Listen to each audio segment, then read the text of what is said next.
Last year you had the finals trip, right to Eurobasket qualifying. This year, less, but still a busy summer. Are you feeling healthier and more ready to go this year than last year? It's a different story. The year before I came out of the finals, I had basically no days off, no break, and this summer was from mid-April. I was able to prepare myself until I think we started August 1st. So I had like 4 months to get my body right. It's going to help for camp for preseason, just having game rhythm, plates, actually basketball games. And body-wise, I'm healthy. I have no issues at all. To go back to the World Cup, it looked like a cool scene, just you sitting at your locker, probably having a drink or two. But what emotions were pouring into you, especially considering this time last year where you were clearly visibly disappointed of how you guys weren't able to win in Germany? Well, it's hard to describe. It definitely took a while to realize what we achieved. Like right after the game, it's hard. It really takes a while. Like everybody's different, but I realized the second when I called my wife and my kids, and we talked about just winning it and going with it, how everything worked out. Like the sacrifice the whole summer I made, just changing my whole nutrition, working out, like on my schedule, my terms. I did like basically the whole summer was just about me. My wife was a big part of it. My kids were, but I still like some days.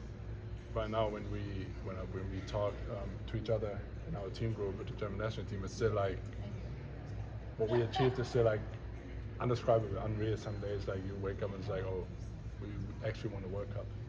Is that the highlight of your basketball career, I would think? Definitely. Like because I've been playing for the national team for a while. We had years where we were very bad.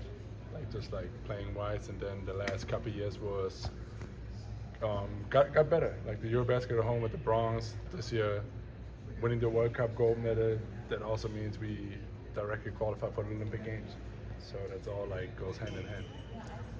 What would you say is the reason you guys made that kind of leap? And when you look at just what it took, like what took you from where you guys were to? Big part is the coach Gordon Herbert.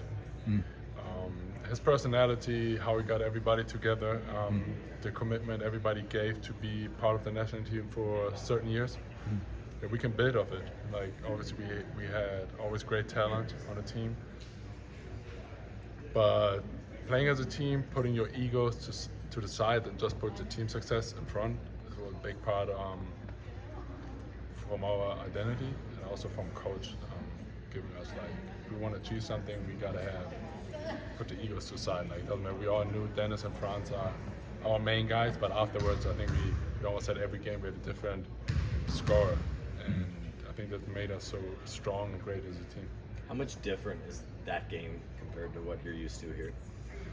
I think the biggest difference is you only play 8 games max at the World Cup. You don't have any days, practices, or games to waste. Like obviously in the NBA season is 80 plus games. If you lose one, you could say, yeah, we got another one tomorrow, or like the day after. And the whole summer FIBA is more like there might be another game tomorrow. Like it's always like you got to treat every game almost like a game 7 in the playoffs. If you lose, you might go home and it's over. You had any conversations with coaching staff about what your role might be this year? I think Rick and Chad and everybody said it already. That it's coming in and compete. We have a lot of guys. I think we have 15 to 18 guys, and we're going to compete.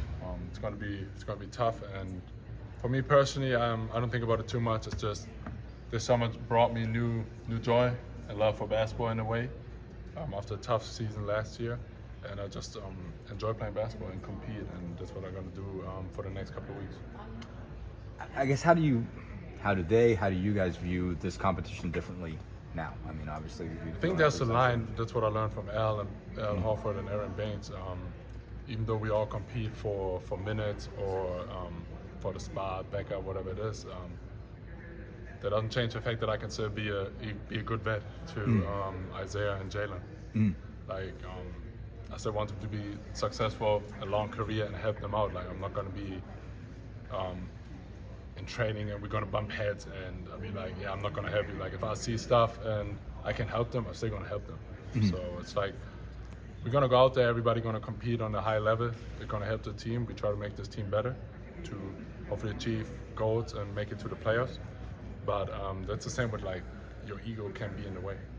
How tough was it for you to sit out kind of the final couple months last season? It was tough. Obviously, coming back from the surgery, knees, to getting ready to play, and then getting your decision or like not play. We go in different direction for the rest of the season games. I'm a competitor. I want to play, but that also took me new motivation after the season. That's why I said it was all about me this summer. Like I didn't play no outside noise. Like in a way, what's going to happen next year? I was just like day by day. I did start with mental coaching and training.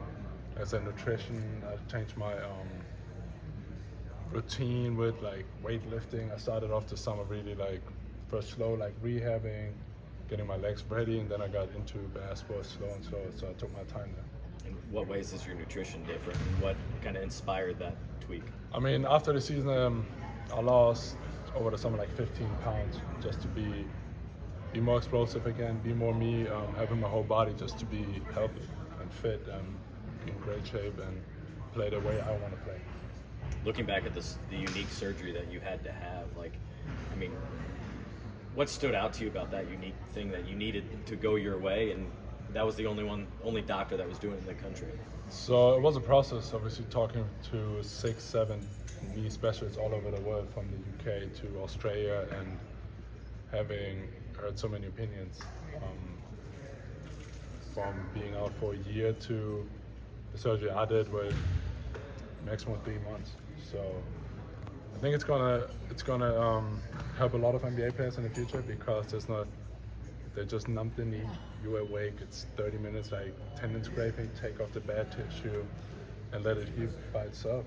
I think it's gonna help a lot of players in the next years, especially in knees and tendonitis and things like this, because I think tendonitis in general is a tough spot to do a surgery on. A lot of doctors stay away from it.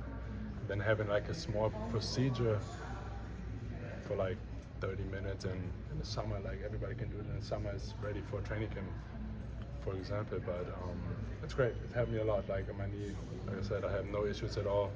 Like obviously, after 3 months, you still have a day or like a bad day, or you feel it a little bit more. But since the summer, I have had no issues at all. Did you expect? I mean, you mentioned when they decided at the end of last year to go in a different direction, trying to make sure that Isaiah and Jalen got more time. Did you expect at that point to be moved this offseason, or were you a little bit surprised to still be here? And how have they had to kind of explain anything about how they view you? Well, no, let's go back to what I said earlier. It's like it was about me. Like I can't control what whatever team organization is doing with trades or not, with rosters. I wasn't paying attention to this at all. Like for me, it was all about this summer, about me, the German national team, and the World Cup. We had to go there, and for me, it was just showing that I'm healthy. I can play a lot of games in a short period of time. Have a team win. Obviously, worked out pretty well with the gold medal. It was all about what I wanted to show, and so that's what I take to camp now. Like I said, I can't control what's happened with rotation, minutes, trades. Like nobody from us can control this, and then you learn over experience in the NBA that can take you off like your daily routine of basketball. From watching from the bench, defensively is the thing everybody keeps talking about. What have you seen that each individual player has to up their game at that level? I think that's the biggest point. I think offensively we were pretty good last year. It was hard to guard us, it was hard to scout us, the way we played fast and just sharing the ball. Defensively, everybody got to take more pride in guarding your own, like guarding your yard. You can't just rely on rotations and people behind us to help you. Like you gotta take a matchup personally. Like somebody scores on you, you gotta get mad and like make sure he doesn't score again. If you gotta give up a hard foul, you give up a hard foul. But I think in general, it's just like more being a way better one-on-one team. what do you think is the biggest thing you showed individually in FIBA? What do you feel like you proved or put on tape, I guess, that you can individually really feel proud of? I think that I'm first of all, I decided I'm healthy and I can run, jump. Especially defensively, I was guarding 1 through 5. Like we had games where we switched a lot. I guarded Luka a lot in those games. A lot of possessions. I started off Lauri Markkanen, who's playing basically like a guard, like a Giannis type. And that brought me fun, brought me joy to just be out there, like be able to do what I want to do, like especially defensively, pushing off legs and like sliding, keeping people in front of me. Perfect. Thank you. Thank Thanks, you. Dennis. Appreciate it.